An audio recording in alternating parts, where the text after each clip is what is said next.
In November 2015, we joined a beekeeping safari in Vietnam arranged by Bees for Development.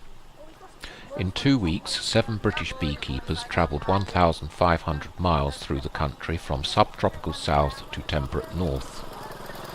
This video starts in the north near Bac Can, where we met traditional beekeepers with Apis cerana, a cavity-nesting honeybee common in Asia.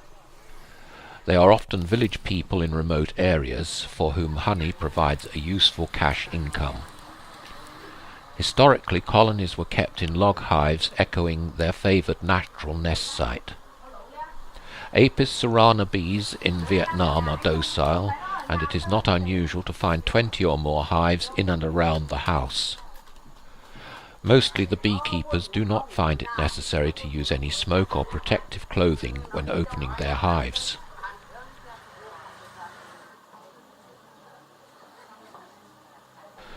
In log hives, the bees make wild comb.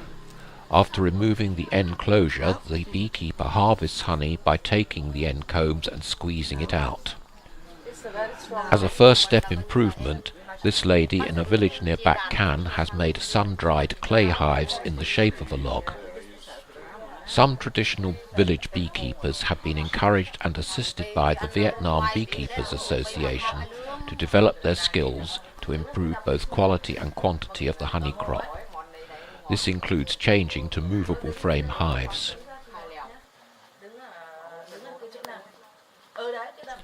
There are beekeeping clubs who provide assistance, for example with centrifugal honey extractors. This village club has 24 members.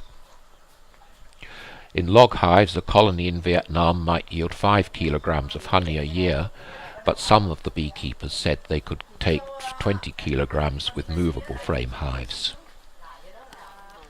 As well as log-shaped hives, this beekeeper has also developed movable frame hives made from clay, both round and square. I like the dummy board made of woven bamboo. She was quite unconcerned about this swarm that had settled in her kitchen cupboard.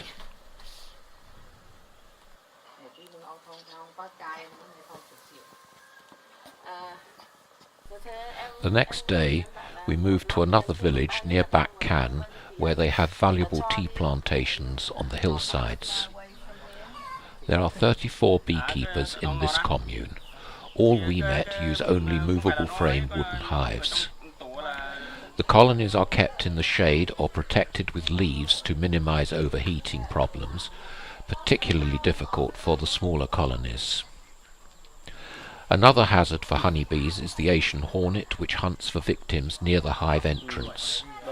The hornet either looks outwards for a returning bee or inwards for a leaver.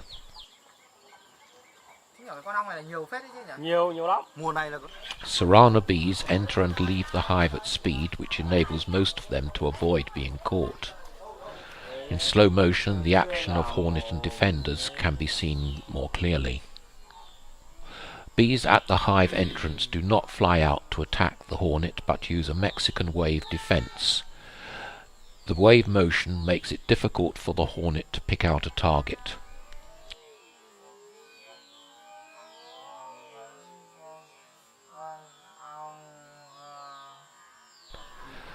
The hives are made to Langstroth brood frame dimensions, but with around 6 frames, as cerana colonies are not as large as mellifera. Frame spacing is maintained with slips of wood between the top bars. Foundation may be used, but more often it seems the bees are encouraged to draw wild comb within the frames. The comb is built around horizontal wires to give support. Honey is removed regularly as soon as frames are capped. Supers are not used. Frames with mature brood and capped honey will also be taken and the brood returned to the hive after slow spinning. This beekeeper has a manual 3-frame tangential extractor made locally out of stainless rod and a bevel gear, probably from a motorbike. Nectar is available from February until the end of the rainy season in October. The main honey crop comes from longan and lychee trees in April and May. We next travelled to Sapa, a small hill town near the Chinese border with many ethnic minority people. On the main street in the middle of Sapa, Mr. Ngo lives in this small house where he keeps his bees. 60 years ago, Mr. Ngo started keeping Apis cerana bees. He was just a boy who collected wild colonies and put them in a box. Initial attempts failed because he had not heard about queens.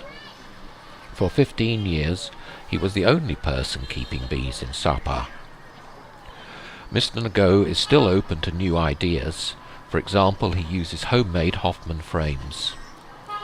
His colonies are prolific. Brood boxes contain up to 10 Langstroth frames, sometimes with supers as well. This may be related to the cooler climate and shorter honey season. He now keeps 12 hives because that is all he can get on the roof of his house. You can see that Asian hornet is a significant problem here as well. In south and central Vietnam, we visited 2 commercial beekeepers using Apis mellifera rather than cerana. Italian bees were first imported in 1960 and have expanded from 200 colonies in 1976 to 650,000 colonies by 2014. The bees are extremely docile. A little smoke is used, but protective clothing considered unnecessary. This beekeeper was removing wild comb after the honey season had finished. The main nectar sources for commercial beekeepers are orchard fruit trees, including longans like these, and commercial forest trees, such as this recently harvested acacia plantation. In this apiary, 200 colonies are kept on one site in a mixed forest of acacia and eucalyptus grown for wood pulp. The nectar from these trees comes solely from extrafloral nectaries after flowering, when there are no other flowers to give pollen. Everywhere pollen is in short supply during the monsoon season. Beekeepers must respond by feeding pollen substitute to maintain colony strength. The bees are kept in a single Langstroth brood box. Supers are not used. Instead, the honey is harvested continuously. A colony can produce up to 6 kilos of honey a week at the peak of the nectar flow. Combs with capped brood as well as honey are taken, and the brood returned after extraction.